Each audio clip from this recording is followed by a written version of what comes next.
El misterio de los seres sensibles. No existe sustituto para la experiencia directa, pero, como veremos más adelante, la experiencia directa no es suficiente cuando no se acompaña de un entendimiento adecuado. El hecho es que todos los que lean este apéndice poseen y comparten el misterio de los misterios, lo que el budismo considera atributo insustituible para realizar la iluminación. Y sin embargo, muy pocos se percatan de ello. Aún los estudiosos de la percepción y los investigadores del cerebro pasan por alto, o por lo menos no plantean claramente la pregunta crucial acerca de la existencia de la experiencia sensible, la que, enunciada adecuadamente, abre todas las posibilidades para activar el asombro e iniciar una indagación que, necesariamente, lleva al rechazo del reduccionismo y abre la posibilidad de reconocer en cada acto de experiencia sensible una naturaleza divina. Quien se tome la molestia de leer los argumentos que presentaré, reflexione sobre ellos y se cuestione seriamente acerca de su propia condición de ser un ser sensible, tendrá necesariamente que estar de acuerdo en que participa de una condición que no puede explicarse racionalmente. No puede reducirse a ningún mecanismo y no parece depender ni pertenecer al universo físico. Más aún, deberá concluir que no existe diferencia entre lo abstracto y lo concreto, el cielo y el infierno, el placer y el dolor, Dios y el hombre. La experiencia sensible. Con este término no me refiero a ninguna condición atípica o especial en el sentido de un don o un talento que solamente poseen algunos seres humanos, sino cualquier sensación, por elemental que sea. Tal experiencia sensible es ver una luz u oír un sonido, como sentir un placer estático o un dolor lacerante. Más aún, la experiencia sensible o sensitiva no es privativa del ser humano, sino de prácticamente de todo ser vivo, desde el más insignificante insecto hasta el más enorme paquidermo. Toda experiencia sensitiva, independientemente de su contenido, coloración o complejidad, comparte una similar naturaleza, y esta es el hecho de que pertenece a lo que podría denominarse conciencia, no en el sentido de darse cuenta reflexivamente, sino el hecho de ser experienciable, es decir, de ser sentida en forma directa. Ahora bien, se preguntará el lector, ¿a qué se debe tanto interés por indagar en algo que es tan natural y cotidiano? ¿Qué tiene de especial el hecho de ser sensitivos? ¿No es acaso una condición dada y externa, la que únicamente reflejamos? En otras palabras, ¿no es la luz un atributo propio de una lámpara o del sol o del espacio mismo, o el sonido una característica exterior? ¿Simplemente escuchamos? La respuesta es un rotundo no. El sonido, sin un ser sensitivo, es simplemente un movimiento de moléculas vibrando en un medio. Sin una escucha vivo no existe sonido. Sin un perceptor biológico, la luz es un campo electromagnético o un flujo fotónico, sin cualidad luminosa alguna. Sin nadie que escuche o vea, la caída de un relámpago es un bosque y afecta el entorno, pero no produce ni luz ni sonido. Es decir, el ser sensitivo es el que experimenta la alteración energética como cualidad sensible. Sin un ser sensible, nada en el universo sería luminoso, y la luz como cualidad no existiría ni podría predecirse a partir de ningún campo de energía. Si lo anterior es correcto, ¿cómo se activa la cualidad sensible? De acuerdo con todos nuestros conocimientos, poseemos un órgano biológico, el cerebro, que parece ser responsable de la transformación cualitativa y que pertenece al universo físico, es decir, está conformado por átomos, moléculas, crea campos de energía, y a partir de su actividad el relámpago del bosque se ve y se oye entonces. La cualidad consciente surge Cuando una conformación física energética interactúa con otra conformación física energética, el cerebro y la experiencia sensitiva. No hay duda alguna que la lesión de una porción del tejido cerebral, la corteza occipital, acaba con la posibilidad de tener experiencias de luz, o que la extirpación de otra porción, la corteza temporal, determina la sordera y la incapacidad de experimentar sonidos. De esta forma, el cerebro parece ser indispensable para activar la cualidad de la experiencia sensible. Sin embargo, no existe nada ni remotamente parecido a una luz, un sonido o un dolor en la actividad cerebral propiamente dicha. Cuando se activa la retina de un ojo, los campos fotónicos y electromagnéticos son transformados a señales eléctricas y bioquímicas, pero no a la luz. De la misma forma, cuando se estimula el oído interno, las células receptoras responden a la vibración del medio con señales eléctricas, pero no con sonidos. Nada a todo lo largo y ancho del sistema cerebral y nada en todos los niveles de actividad cerebral, desde la actividad de una neurona hasta los campos de energía producidos por poblaciones gigantescas de neuronas, se parece ni remotamente a lo que experimentamos como luz o sonido. Lo que sentimos acontece como correlato de todos los procesos cerebrales, pero no puede ser explicado ni reducido a ninguno de ellos en cuanto a sus elementos o a su conjunto. La forma surge del vacío. Una de las más aventuradas y revolucionarias teorías neurofisiológicas que han intentado explicar la cualidad de la experiencia a partir de la actividad cerebral, afirman que la resultante final de la actividad del cerebro es un campo hipercomplejo, el campo neuronal, que es capaz de interactuar directamente con la estructura básica del preespacio distorsionándola. Esta distorsión, de acuerdo con esta teoría, la experimentamos como la realidad que percibimos. Esta teoría sintérgica solamente es capaz de explicar la aparición de la geometría o la forma, pero no la cualidad de la experiencia, a menos de aceptar algo que nuestro sentido común rechaza casi instintivamente. Este algo es que lo que vemos como materia realmente consiste de algo más fundamental y ligado a nuestra percatación misma. En otras palabras, que el universo en todas sus manifestaciones es conciencia y no materia. La estructura fundamental del preespacio, la llamada latiz del espacio-tiempo, puede concebirse como una especie de matriz o celosía holográfica en la cual cada punto o porción de la misma contiene información acerca del resto. Esta latiz es capaz de modificarse en infinitas formas y cada elemental distorsión de su estructura es detectada mediante un instrumento físico como una partícula elemental. La latiz en su estado básico es invisible y podría conceptualizarse como un vacío sin forma definida. El campo neuronal, de acuerdo con la teoría sintérgica, modifica la latiz y produce formas definidas. De esta manera se explica el misterioso aforismo budista: la forma surge del vacío. El ser sensitivo percibe la distorsión del preespacio, de la latiz, con una cualidad definida, pero la cualidad no es atributo propio del preespacio en ninguna de sus distorsiones, a menos de aceptar que una cualidad básica, la conciencia pura, es atributo propio de la latiz y que lo que el cerebro hace a través de sus campos neuronales es matizar esa cualidad básica. La luz sería entonces un producto de una distorsión específica de la conciencia pura y el sonido otra, dependiendo de la sinergia de los campos neuronales que distorsionan la latiz. La luminosidad de la cualidad.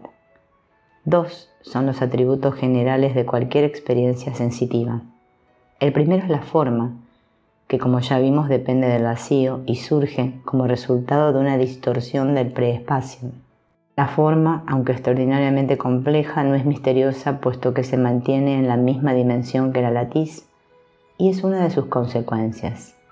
En otras palabras, el preespacio explica la forma sin necesidad de atribuírsela a ninguna dimensión extraespacial.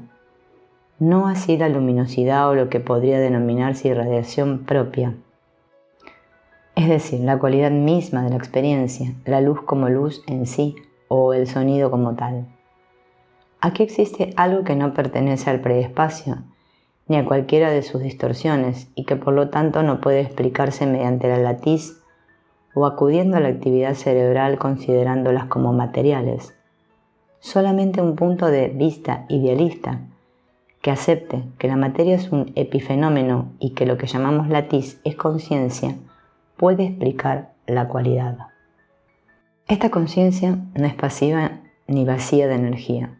Cualquier punto del preespacio está permanentemente sometido a un conjunto de fuerzas que se contraponen y cuyo resultado neto es nulo. Un ejemplo que ayuda a entender este equilibrio de fuerzas es el de una puerta flotando en el vacío y dos elefantes empujándolas en ambos lados. El resultado neto del esfuerzo opuesto de los paquidermos es cero. De hecho, como ya mencioné, el gran físico Sájarov se atrevió a decir que la fuerza gravitacional es un producto secundario de un desequilibrio de la energía del preespacio, provocado por un objeto masivo. A esta energía del preespacio se le denomina energía del nivel cero. La energía contenida en un centímetro cúbico del preespacio es tan enorme que sobrepasa todo lo conocido. Puthoff ha propuesto la posibilidad de crear un generador de la latiz, el cual transformaría parte de la energía del nivel cero en electricidad. Existen esfuerzos concretos en este sentido, pero todavía sin resultados. Por lo tanto, el segundo atributo de toda experiencia sensible, su luminosidad o cualidad intrínseca, podría estar asociado con la energía del nivel cero del preespacio, pero no puede ser reducida a la misma, puesto que la latiz, considerada únicamente como una matriz energética, no posee tal cualidad y como ya lo mencionamos antes. Siendo así las cosas, no existe otro remedio que considerar que la cualidad de la experiencia es un misterio que no puede explicarse, y menos aún reducirse a las variables del universo físico. Únicamente un cambio de concepción profunda, en donde la diferencia entre lo físico o material y lo psíquico o consciente desaparezcan como dicotomía, puede explicar la cualidad de la experiencia. Los seres sensibles. La cualidad de la experiencia aparece cuando un ser sensible interactúa con una distorsión de la latiz. La cualidad depende de aquello que hace a un ser sensible y al preespacio. Pero, ¿qué es entonces lo que nos hace sensitivos? Me parece que esta pregunta es la misma que se han planteado los místicos y religiosos, tanto del budismo como del judaísmo, del cristianismo y del islam. El budista afirma que todos los seres sensitivos poseen en su interior la misma naturaleza y esta no es otra sino el Buda primordial. La naturaleza búdica es común a todos nosotros y ella es precisamente lo que nos hace ser sensitivos. En el judaísmo se afirma que Dios, antes de la creación, ocupaba a todos sin excepción. Cuando Dios decidió crear el universo, el tiempo y el espacio, hizo un hueco en su unidad e inyectó un haz de luz en el interior del hueco. Todos los seres sensitivos a partir de entonces recibimos la luz divina. Los menos desarrollados están en contacto con intensidades menores por los velos que han interpuesto entre ellos mismos y Dios. La luz divina, según el judaísmo, explica la misteriosa capacidad de experienciar. El yo es para todas las aproximaciones místicas el obstáculo a vencer. Sin yo, la naturaleza búdica se manifiesta en toda su pureza. Sin yo, la luz divina y el perceptor de la misma se vuelven uno y el mismo. Si nos atenemos a las anteriores consideraciones, la capacidad sensible de los seres sensitivos proviene de algo que se encuentra más allá de ellos y de lo cual todos formamos parte, y es nuestra naturaleza real y divina. Todos nos hermanamos en ello y nunca nos separamos por más que lo neguemos. En cualquier acto de percepción se encuentra la misma naturaleza independiente del contenido de lo que veamos. oigamos o sintamos. El dolor y el placer son lo mismo desde este punto de vista. En ambos se encuentra el mismo misterio y la misma naturaleza divina. Afirmaciones místicas tales como que Dios se encuentra en todo se entienden cabalmente si recordamos el misterio y origen de todas y cada una de nuestras sensaciones. El problema es que olvidamos y en este olvido transformamos la visión de unificación en dualismo. El yo y la dualidad. El sufrimiento proviene del yo, lo mismo que todos nuestros problemas. Sin embargo, la cualidad del sufrimiento también es divina, como la de cualquier experiencia. Dios se encuentra en el placer y el dolor, en la felicidad y el sufrimiento, diría un místico.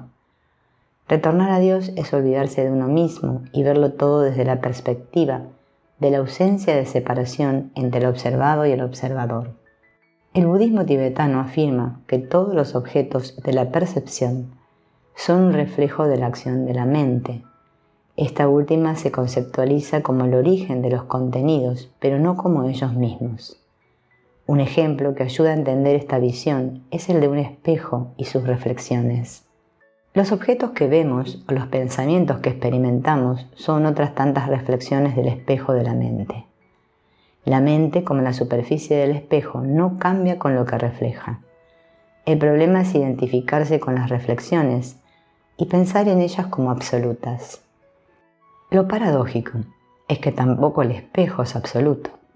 Veámoslo desde la perspectiva sintérgica. Un campo de energía activa nuestros receptores y es transformado en lenguaje neuronal. Después de penetrar al interior del cerebro, activa una población gigantesca de neuronas en la corteza occipital, desencadenando un campo neuronal, el cual distorsiona la latiz del preespacio. El ser sensitivo experimenta la distorsión como un objeto con cierta luminosidad y color. El campo neuronal y la distorsión de la latiz equivalen a la reflexión del espejo. No tienen existencia absoluta y desaparecerán en cuanto el campo neuronal que les dio origen se desvanezca. Un pensamiento es otra morfología del campo neuronal. Aparece súbitamente, lo experimentamos y después desaparece. Tanto el objeto percibido como el pensamiento surgen del vacío y regresan a él. Este vacío es la mente que no puede hallarse en ningún lugar ni tampoco posee existencia concreta, aunque sí luminosidad intrínseca. Todo proviene de allí y desaparece allí, no dejando huella alguna, como las olas del mar que surgen y se desvanecen y solo existen mientras existen. Sería vano y absurdo identificarse con una ola de la misma forma que con un pensamiento o un objeto. El yo se diferencia de una ola, un pensamiento o un objeto en su duración, pero, al igual que ellos, es solo un reflejo en la superficie pulida de la mente. Aunque solo es un reflejo, por su duración, nos identificamos con el yo y pensamos que el origen de nuestras experiencias es el yo cuando lo que verdaderamente siente es lo común a todos los seres sensitivos, lo que no tiene propiedad particular.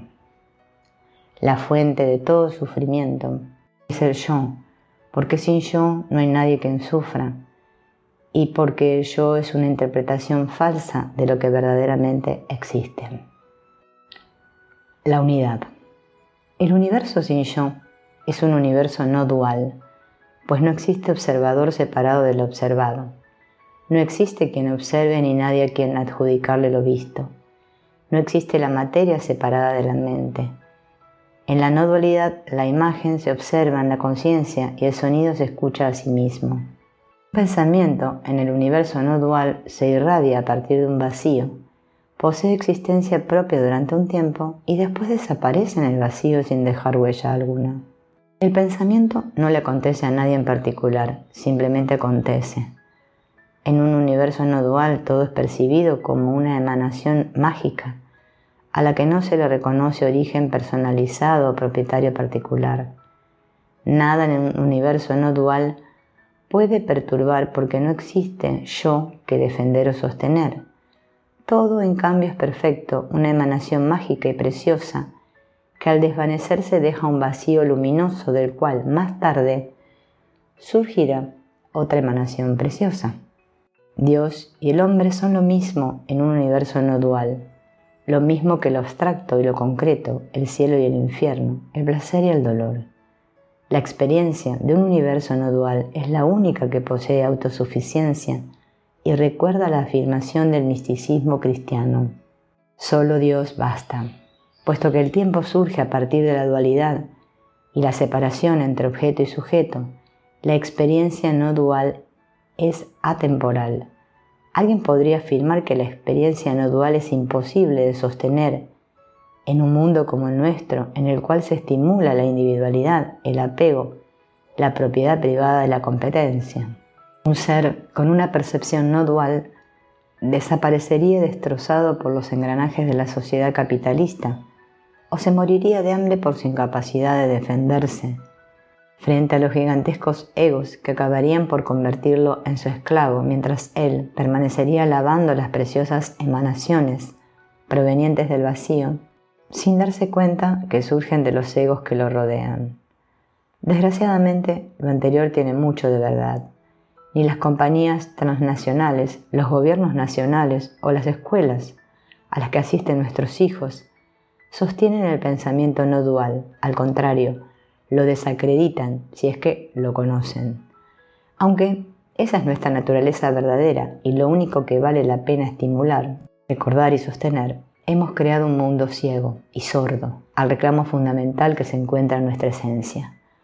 Un mundo así no tiene muchas posibilidades de sobrevivir, pero al igual que un pensamiento o un objeto tienen un nacimiento, una existencia temporal y después una muerte. Este mundo que se ha olvidado de su esencia es pasajero, una ilusión con la que es vano y absurdo identificarse. Poco a poco iremos recordando y cada vez un mayor número de nosotros recuperará el asombro y la maravilla por el misterio de los seres sensitivos. Educaremos a nuestros hijos en esa misma perspectiva y mientras tanto seamos optimistas sabiendo que todo obstáculo es una oportunidad para crecer. Dzogchen, o el estado natural de la conciencia pura. El budismo tibetano lo denomina Dzogchen, o el estado de la suma perfección.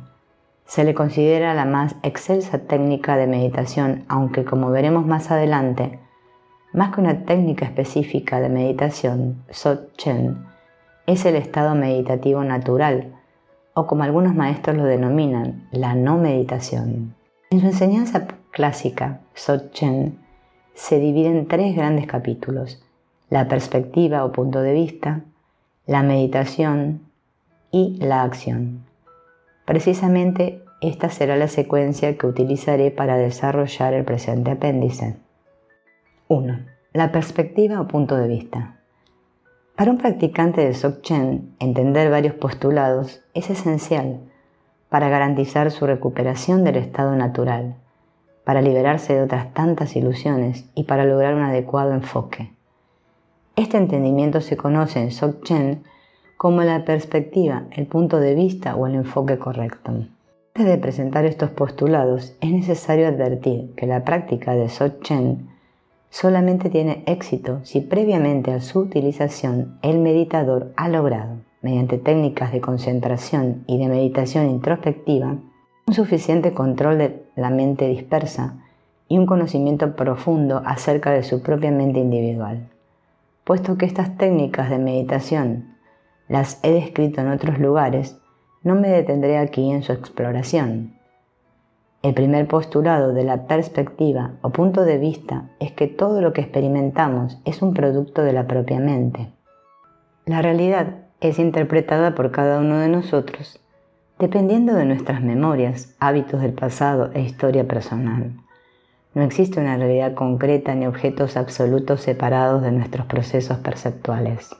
De esta forma, lo que vemos, oímos y sentimos es un producto de la actividad mental, careciendo por ello de una existencia objetiva y separada o independiente. El segundo postulado es que todo posee un carácter interdependiente. Desde este punto de vista es incorrecto asumir la existencia de objetos, situaciones y procesos independientes unos de los otros. Todo se encuentra entrelazado en una matriz de mutuas dependencias. El yo o ego no escapa a esta consideración. Desde el punto de vista del Dzogchen, la existencia de un yo absoluto e independiente es ilusoria. Más bien, el yo es relativo y no posee un carácter o una existencia real. El asumir la existencia de un yo absoluto es la causa de todos los sufrimientos, apegos y dependencias. El tercer punto de vista se deriva de los anteriores. Según este, no existe un observador separado del observado, o en otras palabras, la dicotomía entre sujeto y objeto es falsa.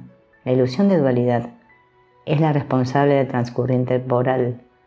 Sin un sujeto separado de los objetos, el tiempo no existe. Uno de los derivados de esta perspectiva es que tanto el pensamiento, la emoción como la imagen no son observados por alguien separado de las mismas. Cuando vemos una imagen, ésta aparece en la conciencia viéndose a sí misma. Cuando pensamos un pensamiento, éste se piensa a sí mismo, etc. Este carácter de autoconciencia o de autocognición es uno de los principales postulados de Dzogchen y, como veremos más adelante, uno de los más útiles instrumentos en la práctica de la meditación. La cuarta perspectiva del Dzogchen es que todo es perfecto tal y como es. Por lo tanto, no existe ninguna razón para modificar lo existente, pero esta autoperfección resulta de la capacidad de colocarse en un estado de conciencia pura. De acuerdo con el Dzogchen, todos los seres sensitivos nos hermanamos en el milagroso acto de la experiencia sensible. Todos sentimos, en diferente grado y con distinta complejidad, dolor, placer, luz o sonido, o por lo menos alguna sensación táctil elemental. No importa la cualidad de la experiencia particular o su grado de sofisticación, sino el hecho de que experimentar exista. La base o fundamento de cualquier sensación es la conciencia pura o natural, la esencia de cualquier experiencia. De acuerdo con Dzogchen, la conciencia pura es lo único con existencia absoluta y toda manifestación proviene de allí. Cuando se logra ver el mundo desde esa perspectiva, todo lo que aparece es una manifestación perfecta del estado natural, un adorno de la conciencia pura, y por lo tanto todo es tal y como debe ser. A la conciencia pura, al estado natural común en todo ser vivo, Dzogchen lo denomina Rigpa, el término intraducible que denota la esencia de la conciencia pura. El estado natural es el de Rigpa. En Rigpa no existe dualidad, ni tiempo, hábitos o condicionamientos. En Rigpa la libertad es total, en ausencia de sufrimiento, puesto que no existe un yo que sufra. Una técnica para lograr un vislumbre de Rigpa consiste en colocarse en el espacio entre un pensamiento y otro. En ese silencio Rigpa mora y desde allí el siguiente pensamiento se ve como una irradiación de Rigpa, una manifestación de lo mismo, de tal forma que todo es Rigpa. El quinto punto de vista es que todo es cambiante excepto Rigpa, y por lo tanto no vale la pena apegarse a ninguna situación o contenido de la mente. Un pensamiento desde esta perspectiva surge a partir de una vacuidad repleta de Rigpa y después de una vida más o menos corta desaparece en el vacío de Rigpa sin dejar huella alguna. La forma surge del vacío, pero la luminosidad proviene de Rigpa. 2. La meditación. La meditación Dzogchen se puede dividir en por lo menos dos fases. La primera de ellas implica un esfuerzo, mientras que la segunda no. Primera fase: cortar la ilusión con la perspectiva. Después de entender la perspectiva, es posible penetrar a la primera fase de la meditación Dzogchen. En ella el meditador se sienta cómodamente con los ojos abiertos y la espalda recta y aplica los 5 puntos de vista a cualquiera de los contenidos de su mente. En otras palabras, si aparece un pensamiento, lo observa como un producto de la mente, autocognitivo, interdependiente y sin dualidad entre pensador y pensamiento. Si una emoción se despierta, la observa de la misma forma sin apegarse a la misma, sintiéndola a sí misma en autoconciencia y como producto de la mente. Si el meditador es atrapado por cualquier ilusión o hábito condicionado, aplica él mismo la perspectiva y de esta forma corta o desvanece el poder de la ilusión, considerándola como una radiación a partir de Rigpa, de la misma manera que cualquier otro contenido de la mente. Poco a poco, y aplicando el mismo procedimiento, Rigpa, el estado natural no nacido, aparece y una dimensión atemporal y no dual es penetrada en la que lo único que existe es la conciencia pura. Rigpa y todo contenido, un adorno perfecto de Rigpa. Cuando Rigpa se comienza a experimentar en todo y se logra mantener, comienza naturalmente la segunda fase de la meditación. Segunda fase, descansando en el estado natural de la mente. Cuando Rigpa se vive, no es necesario ningún esfuerzo, técnica o objeto de la meditación. La meditación se transforma en la no meditación y simplemente se descansa en el estado meditativo, el cual es el estado más natural, perfecto y autocontenido. Aquí no es necesario hacer nada ni desear nada, puesto que todo se posee naturalmente y sin esfuerzo. Rigpa es lo único que basta, puesto que en Rigpa se encuentra todo, y aunque se le denomine con un nombre, siempre es nuevo y al mismo tiempo lo mismo. En el estado meditativo todo es paradójico para la perspectiva de una lógica lineal, pero en sí mismo es absolutamente congruente. Se fluye sin yo en el gozo total sin esfuerzo ni acción. La no acción, sin embargo, es la acción total. 3. La acción. Si lo que se ha practicado es verdaderamente Dzogchen y no un engaño que parece Dzogchen, se activa un estado de gran compasión y amor. De hecho, una de las formas que constatan un Dzogchen auténtico son tales manifestaciones. Si el amor o la compasión están ausentes, no se ha logrado un contacto con Rigpa. Lo que vivimos en el presente es el resultado de todo lo que ha ocurrido en el pasado. Un extraordinariamente complejo patrón de consecuencias de pasadas acciones determina nuestra experiencia actual. La ley de las consecuencias lo impregna todo, excepto el estado de no dualidad. La ausencia del yo es la única escapatoria posible dentro de la matriz de los actos y sus resultantes. La compasión y el amor que se despiertan en Rigpa surgen al comprender lo anterior y reconocer la ignorancia que causa el sufrimiento. Una auténtica experiencia de Dzogchen impulsa al meditador a ayudar a los demás no por un deseo de ser recompensado, sino simplemente como resultado directo de su experiencia pura y del gusto de que todos los seres reconozcan su auténtica naturaleza en lugar de estar sometidos al sufrimiento. Este impulso hace que la experiencia de Rigpa se lleve a todos los actos de la vida. La vida misma se percibe como sacra y el hecho de poseer un cuerpo humano como la máxima bendición.